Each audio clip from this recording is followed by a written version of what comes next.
বিয়ের কান্নাকাটি করি সারাদিন। তো আমার মা মেসে পাক করে। তো মেসে পাক করতে অনেক ছেলের সাথে পরিচয় হয়। তো আমার মাকে সবাই খালা, খালা বলে। বলে যে, "খালা আপনার কি মেয়ে আছে?" তো আমার মা বলে, "হ্যাঁ, মেয়ে আছে।" "বিয়ে হইছে?" তো আমার মা বলে না যে বিয়ে হইছে। বলে যে, "না বিয়ে হয় নাই।" কারণ বিয়ে যদি বলে যে বিয়ে হইছে তাহলে বলব যে বাদ দিয়ে আনছি এমন তেমন অনেক কথা উইঠা আসে। সেজন্য আমার মা বলে যে, "না বিয়ে হয়নি।" তো এরকম একটা ছেলে আমার মাকে বলে যে, "খালা আপনার মেয়ে আছে?" বলতে হবে, "হ্যাঁ।" বলতে হবে, "আমি একদিন আপনাদের বাসায় যাবো।"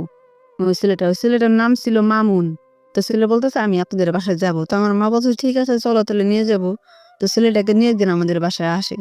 তো আসার পরে ওদিন আমার মা আমাকে কিছু বলে না। আমার আব্বা আবার আমাদের সাথে থাকে। তো ছেলেটা আমাকে দেখে, দেখার পরে কিছু বলল না। আমার মারে বলতেছে, "তাহলে খালা আমি চইলা যাই।" এমনি আমার মা বলতেছে যে এমনি বেড়াইতে আসছে। কিন্তু ও যে আমাকে দেখতে আসছে এটা আমাকে আর বলে না। আমার মার সাথে কথা হয়। তো ছেলেটা আমাকে দেখার পরেও আমাকে পছন্দ করে। তো করার পরে আমার মার নাম্বারে ফোন দেয়। ফোন দিয়ে বলতেছে, "খালা আপনি মেয়েটা আমাকে পছন্দ হইছে, আমি আপনার মেয়েকে বিয়ে করব।" মানে এই কথা বলল। তো আমার মাও খুশি যে ঠিক আছে হ্যাঁ, আমার মা তখন বলে যে, "বাবা আমার মেয়ের কিন্তু বিয়ে হইছে।" মানে যে বিয়ে করবে তাকে বলবে, অন্য কেউ কেন বলবে? তারপর উনি যদি আমার সব কথা শুনে বিয়ে করতে রাজি হয় তাহলে আমি ওনাকে বিয়ে করব। তাছাড়া করব না। কারণ দেখা যাচ্ছে মানে বিয়ের পর আমাকে অনেক কথা বলবে, খুঁটা দিবে যে, "তোর তো অনেক অনেক অন্যখানে বিয়ে হইছিল, খুব বদনাম হইছে, তুই এখান থেকে চইলা আসছত।" এরকম কথা যেন উনি আমাকে বলতে না পারে আমার মানে কথা ছিল এটা যে আমি ওনাকে সব বলবো। তো ওই ছেলেটা আমাকে ফোন দেয়। ফোন দিয়ে অনেক কথাবার্তা বলে। তোর সাথে আমি কথা বলতে আমি আমার মাকে বলি, "না আমি এই ছেলেকে বিয়ে করব না।" "কেন? সমস্যা কি তোর? তুই এই ছেলেকে বিয়ে কর।" তা আমি বলতেছি, "ঠিক আছে।" তো এরকম কথা বলতে ওর সাথে আমার সাথে একটা প্রেমের সম্পর্ক হয়ে যায়। তো ছেলে আমাদের বাড়িতে আসে যায়, আসে যায় এরকম অনেকদিন যাওয়া আসা করে। তো আমার এই বাবাটা আবার মানে আমার মাকে ফেলে চলে যায়। ওনার একটা অভ্যাস আছে কিছুদিন পর আমার মাকে রেখে চলে যায়। পালায়ে চলে যায়, ভুইলা যায় না। তো চইলা যায় তো আমার মা উনাকে অনেক খোঁজাখুঁজি করে, কান্নাকাটি করে, অনেক খারাপ অবস্থা আমাদের। তো ওই ছেলেটা আমাদের বাসায় আসে কথা-মথা বলে, ওর সাথে আমার সাথে ভালো সম্পর্ক, আমি ঘুরতে যাই অনেক কিছু। আমার বাবা যে চলে যায় এখন আমার মা একদিন আমার বাবাকে খুঁজতে যায় মাজারে, যে মৃত্যুর মাজারে। তা আমার মা ওদিন আমাকে একা বাসায় রেখে আমার মাজারে আমার বাবাকে খুঁজতে যায়। তো ওই ছেলেটা ওদিন আমাদের বাসায় আসে। আসার পরে বলতেছে যে উম প্রিয় দর্শক, এতক্ষণ আপনারা জীবনের গল্প সম্পর্কে কিছু অংশ দেখেছেন। আরো কিছু গুরুত্বপূর্ণ অংশ দেখাবো, তার আগে অনুরোধ করবো যারা এখনো এই চ্যানেলটি সাবস্ক্রাইব করেননি অতি শীঘ্র চ্যানেলটি সাবস্ক্রাইব করে ভিডিওটিতে লাইক দিয়ে আপনার মতামত কমেন্ট করে জানিয়ে দিন। তো চলুন দেখে আসি। আম্মু কই? তো আমি বললাম, "আমার আম্মু তো বাসায় নাই। এই মাজারে চলে গেছে।" তো ওদিনও আমাদের বাসায় আইসা ও আমার সাথে অনেক কথাবার্তা বলে হঠাৎ করে ও আমাকে টেক করে। মানে আমার বাসায় কেউ ছিল না, আমি একাই ছিলাম। পরে এখন আমি বলতেছি, "এটা আপনি কি করলেন? এগুলা কিন্তু আমার পছন্দ না।" বলছে, "তাতে কি হইছে? আমি যে তোমাকে ভালোবাসি, আমি যে তোমাকে বিয়ে করব, সমস্যা কি?" ও আমাকে এই কথা বলতেছে। হ্যাঁ, তারপরে ও বলতেছে যে, "আমি আজকে তোমাদের এখানে থাকবো।" আমি বলতেছি, "কেন আপনি আমাদের এখানে থাকবেন?" "না, না এটা অসম্ভব।" বলতেছে, "কেন সমস্যা কি? আমি এখানে আজকে থাকবো, তোমার আম্মা তো নাই, আমি এখানে থাকি তোমাদের সাথে।" আমি বলতেছি, "না এটা অসম্ভব। আপনি এরকম কাজ কেন করবেন? এটা সম্ভব না। আপনি চলে যান। আমার মা বাড়িতে নাই তো কি হয়েছে? আমি একা তো আছি। মানুষ কি ভাববে?" বলতেছে, "না, যে আমি এখানে থাকবো। তুমি যদি আমার কাছে এখানে থাকতে না দাও তাহলে তোমার সাথে আমার সাথে কোনো কথাই নেই, কোনো সম্পর্ক নেই।" তা আমি বলতেছি, "এটা কেমন কথা? আপনি আমার সাথে থাকবেন। যদি থাকতে না দেয় তাহলে তো কোনো সম্পর্ক নাই। তাহলে আপনি আমাকে কেমন ভালোবাসেন? এটা কি কেমন ভালোবাসা?" বলতেছে, "না আমি আসলে তোমার সাথে আজকে থাকবো।" তো এক পর্যায়ে মানে ও আমি ভালোবাসি, ও আমাকে ভালোবাসে। এক পর্যায়ে আমি দুর্বল হয়ে পড়ি ওর প্রতি অনেক কথাবার্তা বলতে। ভালোবাসি বলতে কি ওই ভালোবাসাটা ওখানেই হয় নাকি এর আগে থেকেই ছিল? কোনটা? যে ভালোবাসা উনি তো রুমে থাকতে চাচ্ছে। কিন্তু এই ভালোবাসার সম্পর্কটা কি ওই সময় কথা বলতেই হয় না তার আগে থেকে আপনি ছেলেটাকে ভালোবাসেন? আগে থেকেই ভালোবাসি, অনেক আগে থেকে। মানে ওর সাথে আমার সাথে সম্পর্ক হওয়ার ৩ মাস পরে এই ঘটনা ঘটে। মানে ও আমাদের বাসায় আসে মানে অনেক গভীর হয়ে যায় ওর প্রতি আমার প্রতি অনেক মানে অনেক মায়া টান হয়ে যায়। ও আমাকে দিনে মানে ৫-৬ বার ফোন দিব, অনেক কথা বলবো, অনেক কথা বলে। তো আমি ওর প্রতি অনেক দুর্বল হয়ে যাই। তো আমাদের বাসায় আসার পরে এক পর্যায়ে ও আমাদের এখানে থাকে। আমি না করার পর ও আমাদের এখানে থাকে। থাকার পর ওর সাথে আমার সাথে ওই যেটা বলি শারীরিক সম্পর্ক ওর সাথে আমার সাথে হয়। তো সকালবেলা ও চইলা যায়, আমি আমার বাসায় থাকি। তারপর আমার মা আসে। আসতে আমাদের যে ও যে যেদিন আমাদের ঘরে ছিল, তো আমাদের পাশের ঘরের যে ভাড়াটিয়া উনি এবার বুঝতে পারছে যে আমার ঘরে কোনো ছেলে ছিল। পরের দিন অন্য মানুষের কাছে বলতেছে যে, "এই ঘরে না মনে হয় একটা ছেলে ছিল, কথা বলছে।" অন্যজনের কাছে বলছে। পরে আমি বলতেছি কি, "আপনি কি নিজের চোখে দেখছেন? আপনি যেই কথা বলতেছেন?" আসলে কিন্তু ছিল। কিন্তু আমি মানে কথাটা ঘুরাই নিতেছি। যে, "আপনি কি দেখছেন? না দেখে বলেন কেন? আপনি যদি দেখতেনই যে আমার ঘরে কোনো ছেলে ছিল তাহলে আপনি ডাইরেক্ট যেয়ে ধরতেন।" আপনি তো ধরেন নাই কেন? না ধরে এখন বলতেছেন যে ছেলে ছিল। আমার নামে কেন বদনাম রটাইতেছেন? আমি এবার এই কথাই মহিলাটাকে বললাম। আচ্ছা। তো অনেকেই ঠিকই তো বিশ্বাস করছে। ঠিকই তো আপনি যখন দিয়েছেন তখন ধরতেন। আপনার ধরেন নাই তাহলে এখন বলে লাভ কি? তো এই কথা বলে মহিলা আর কোনো চান্স পেল না। যেহেতু আমি এই কথাটা বললাম উনি আর কোনো চান্স পেল না, বলল না। তা আমি ওকে ফোন দিয়ে বললাম কি জানো? একটা মহিলা আমাদের পাশের ঘরের মহিলা উনি মনে হয় বুঝতে পারছে তুমি আমাদের ঘরে ছিলে। কয় তাই? আমি বলতেছি হ্যাঁ, তুমি এখানে আসলে খুব সাবধানে আইসো এই কথা বললাম। তো একদিন ও আর আমি প্ল্যান করলাম যে ওর সাথে আমি ঘুরতে যাবো সিলেটে।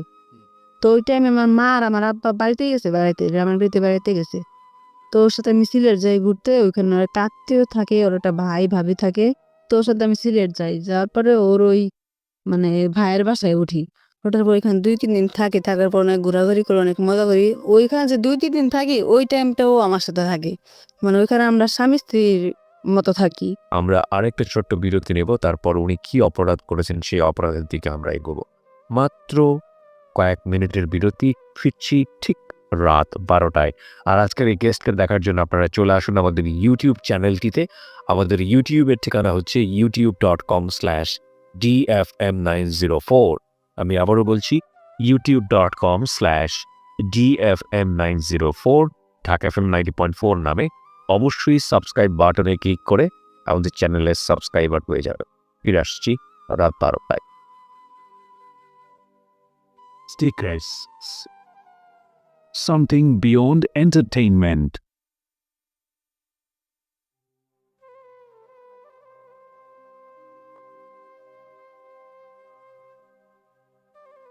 Love. Hate. Challenge. Motivation. Lies. Truth. Impossible. Virtue. Morality. Something beyond entertainment. Welcome to my stage of reality. Stay tuned. Sunday and Wednesday with me RJ Gibria, only on Dhaka FM 90.4.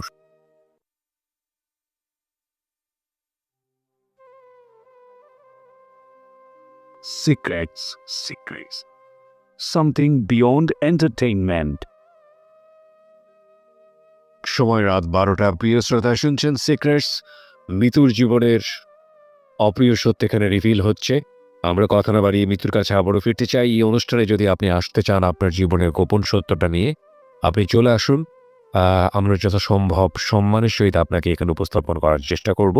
আমাদের এই অনুষ্ঠানে আসার জন্য phone করতে হবে আমাদেরকে। আমাদের phone নম্বরটি হচ্ছে 09611904904। আবারও বলছি 09611904904। যেখানটায় ছিলাম মৃত্যু। তারপর মানুষ বলে যে এটা কি? এই ছেলের সাথে মেয়েটা কি? মানে ওর এটা তো আপনার সম্পূর্ণ প্রি প্ল্যান ছিল, মানে পূর্ব পরিকল্পিত ছিল বিষয়গুলা। যে আমরা যে একসাথে গেছি যে ওইখানে আমরা একসাথে থাকবো। কারণ আগে তো আমাদের সাথে এরকম একটা সম্পর্ক হয়েছে। রাইট।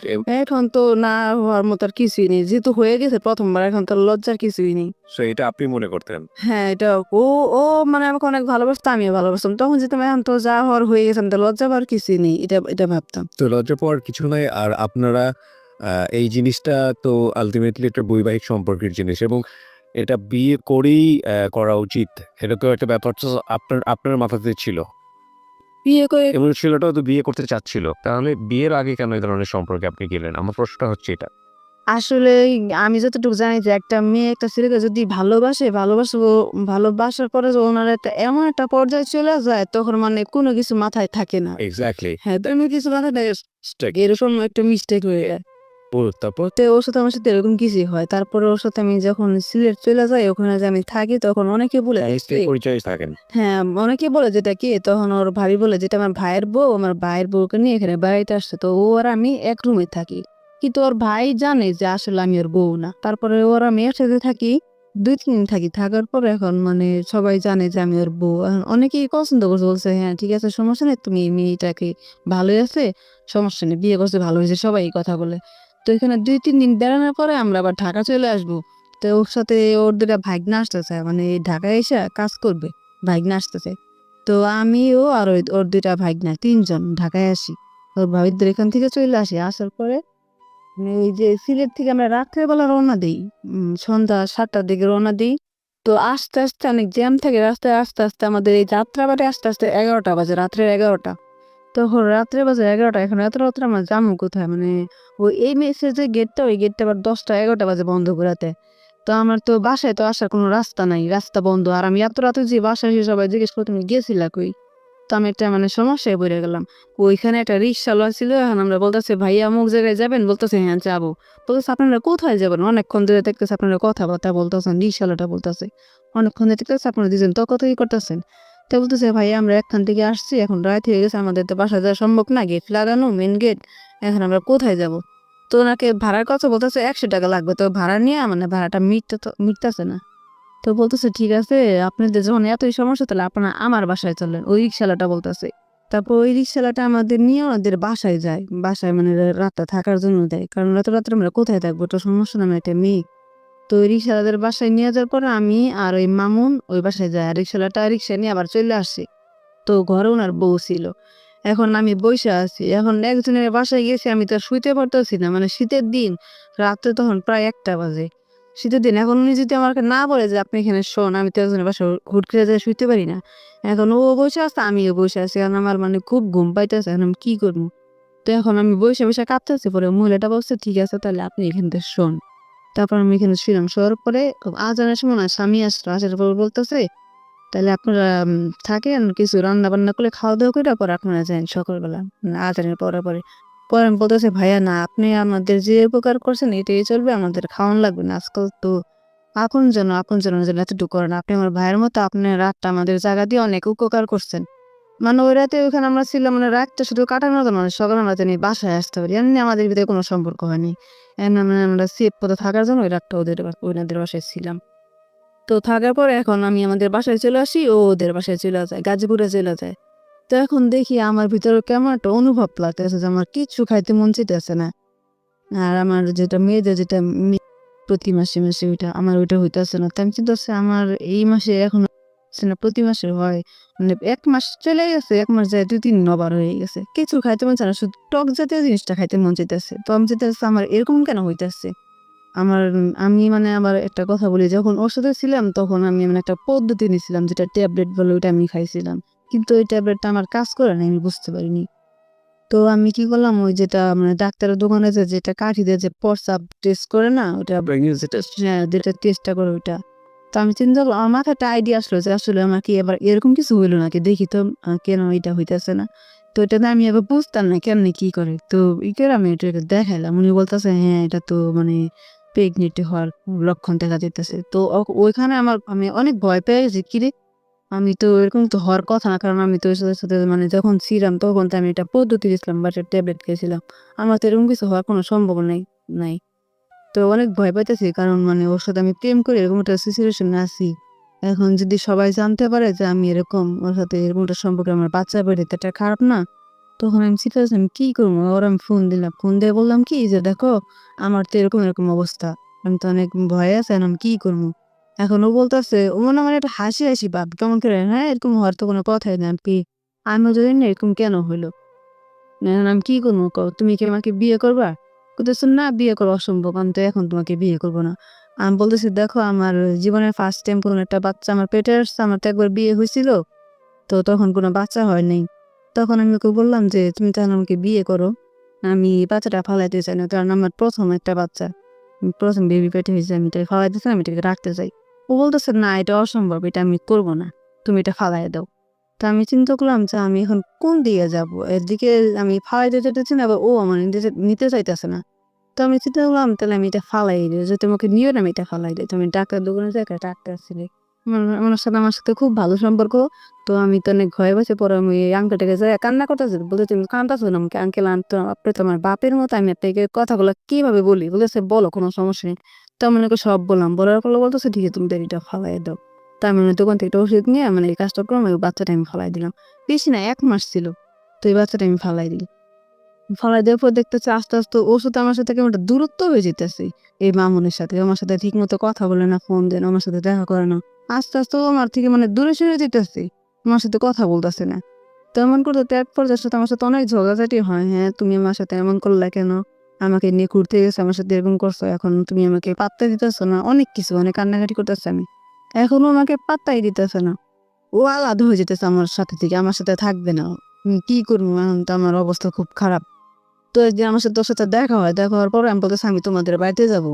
বলতেছে, "আমাদের বাড়িতে যাবো?" বলতেছে, "হ্যাঁ।" তা আমি ওদের বাড়িতে গেলাম। যাওয়ার পরে আমার মা বলতেছে, ও আমার মাকে বলছে যে, "খালাম্মা আমি আপনার মেয়েকে বিয়ে করবো কিন্তু এখন না, ১ বছর টাইম নিতেছি।" বলতেছে, "কেন?" বলতেছে, "আমার বাবা তো এই বিয়ে মেনে নিবে না। আমার একটা মামা আছে উনি বাইরে থাকে। উনি আসলে আমি আপনার মেয়েকে বিয়ে করবো।" মানে এই কথা বলছে আমার মাকে। সেজন্য আমাদের বাসায় আসে, যাতায়াত করে। আমার মা কিছু বলে না। যেহেতু আমার মেয়েকে বিয়ে করবেই। ১ বছর টাইম নিছে। এরকম কিছু। তো আসলে কি ওর মামা তো কিছু না একটা প্ল্যান করছে যে আমার সাথে এরকম করে মানে সময় কাটাবে। ঠিক আছে? ও আমাকে বিয়ে করবে। এটা তারা আমরা জানি না। তাই আমি ওদের বাসায় যাই। যাওয়ার পরে ওর মামি থাকে আর ওর মা থাকে। মার বাসায় আমাকে নিয়ে যায়। নিয়ে যাওয়ার পরে ওর মামাকে বলতেছে, "তুমি কে? কোথায় থাকো?" ওর মানে উনার সাথে দেখা হয়নি।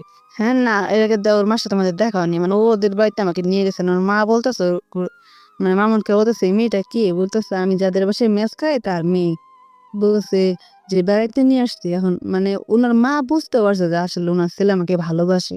এটা বোঝাই স্বাভাবিক। মানে কোনো ছেলের সাথে কোনো মেয়ে আসছে বোঝাই স্বাভাবিক। তো উনার মা আমাকে জিজ্ঞেস করতো, "তোমরা কয় ভাই বোন?" বলতেছে, "আমি একাই।" তো অনেক কিছু জিজ্ঞাসা করার পরে এখন উনার মামির বাড়িতে নিয়ে গেল। তো উনার মামিকে আমি বললাম যে, "আমি নিতু।" উনি জানতে পারছে যে আমাকে কেউ ভালোবাসে, মামুনি ভালোবাসে। মানে ওর মামিটা বুঝতে পারছে আমি সেই মেয়ে।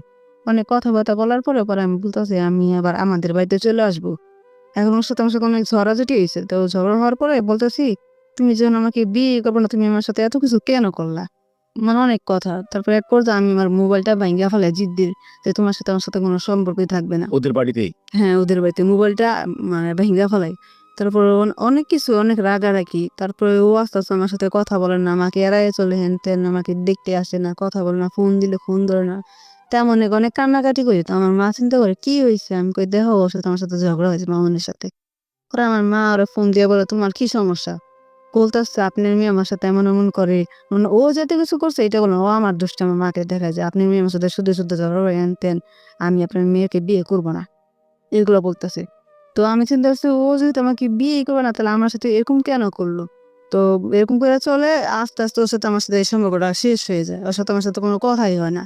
মানে অনেক খারাপ লাগে যে আমার জীবনে ২ টা ঘটনা ঘটলো। ১ম বার আমার একটা বিয়ে হইলো, আমার স্বামী আমাকে ভুল বুইঝা আমাকে ডিভোর্স দিয়ে দিল। ২য় বার আমি কোনো ছেলেকে ভালোবেসে এত কিছু করলাম। সেই ছেলে আমাকে ছাইড়া চইলা গেল। অনেক কষ্ট আমার মনে যে যাক আমি আর কোনো ছেলেকেই বিশ্বাস করব না। এবং এইভাবেই ছেড়ে চলে গেল। ছেড়ে চলে যাওয়াটা তো আসলে শুধু ছেড়ে চলে যাওয়া না, এত বড় একটা ভয়াবহ রকমের অনৈতিক একটা সম্পর্কে জড়ালেন এবং একটা মানুষকে মেরে ফেললেন পেটের মধ্যে, সেটাও তো একটা কিলিং, অবশ্যই একটা হত্যা। তো এবং এত কিছুর পরে সেকেন্ড টাইম রিলেশনশিপেও আপনার খারাপ ব্যাপারটা চলে আসলো। এবং এই ঘটনার মধ্য দিয়ে অন্তত এই ঘটনা যদি ফ্ল্যাশ হয়ে যায় বা জানাজানি করে তাহলে খুব স্বাভাবিকভাবে আগের যেসব মানুষ আপনাকে চিনত তারা বিশ্বাস করবে যে না আপনাদের এটা সম্ভব, কারণ আগের সম্পর্কটাও তো এই কারণেই ভেঙেছে। হ্যাঁ? যদিও সেটা সত্য ছিল না। জি, বলুন তারপর? আসলে সেটা সত্য ছিল না, কিন্তু এটা সত্য ছিল তো আমি বলতেই আছি। কিন্তু ওটা তো মানুষ বুঝবে না যে এরকম কিছু হয়েছে না, না হয়েছে। এক্সাক্টলি সেটাই আমার পয়েন্ট যে একটা মানুষের জীবনে ও কিন্তু আজকে এখানে অপরাধ স্বীকার করতে এসছে। সুতরাং ও যা বলছে সেটাকে বিশ্বাস করাটাই উচিত। ওকে? তো সেই অর্থে হ্যাঁ, ১ম সম্পর্কের জায়গাটায় উনি সম্পূর্ণরূপে নির্দোষ ছিলেন। কিন্তু ৩য় যে সম্পর্কটা, সেই সম্পর্কটা আপনি অনৈতিকভাবে সেখানে জড়িয়ে গেলেন। হ্যাঁ, তারপর? হ্যাঁ, তারপরে ও এই কথা বলার পরে এখন আমি চিন্তা করছি আমি আর কোনো ছেলেকেই বিশ্বাস করব না। একে, একে ২ বার আমার জীবনে এরকম কোনো ঘটনা ঘটলে আমি আর কোনো ছেলেকেই বিশ্বাস করব না। তারপরে করতে, আমাদের করতে এখানেই থেমে থাকলে হয়তোবা একটা অন্যরকম জীবন শুরু হতো। কিন্তু না, এখানে সে থেমে থাকেনি। আরেকটা ঘটনা তার জীবনে ঘটে গেছে। সেটা জানার জন্য আমরা ছোট্ট আরেকটা বিরতি নেব মাত্র ২ মিনিটের। ২ মিনিট পরে আমি আরজি কিবরি আবারও ফিরে আসছি সিক্রেটসে। Secret. Something beyond entertainment.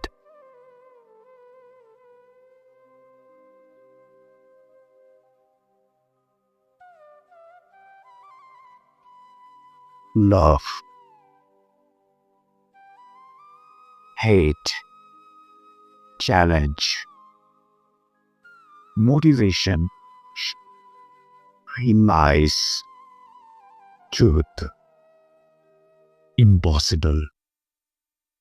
Virtue. morality. Something beyond entertainment. Welcome to my stage of reality. Stay tuned. Sunday and Wednesday with me, RJ Kibria, only on Dhaka FM 90.4. প্রিয় দর্শক, এতক্ষণ আপনারা দেখতে পারলেন যে ভিডিওর গুরুত্বপূর্ণ কিছু অংশ, এবং আপনারা জানেন বর্তমানে এখানে আমরা তুলে ধরি জীবনের গল্প, অত্যন্ত গুরুত্বপূর্ণ অংশ। সেগুলো কিন্তু আপনারা অবশ্যই সুন্দরভাবে আপনারা কিন্তু সবকিছু দেখতে পারবেন।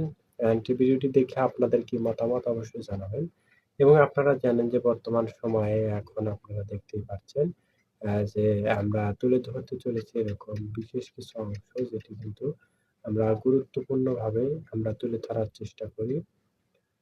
তাই ভিডিওটি যদি আপনাদের কাছে একটু ভালো লেগে থাকে, অবশ্যই কমেন্ট করে আমাদের জানিয়ে দিতে ভুলবেন না। আর পরবর্তী সকল ভিডিও পাওয়ার জন্য আমাদের এই চ্যানেলটি অবশ্যই সাবস্ক্রাইব করে আমাদের সাথেই থাকবেন। সবাই ভালো থাকুন, সুস্থ থাকুন। আল্লাহ হাফেজ।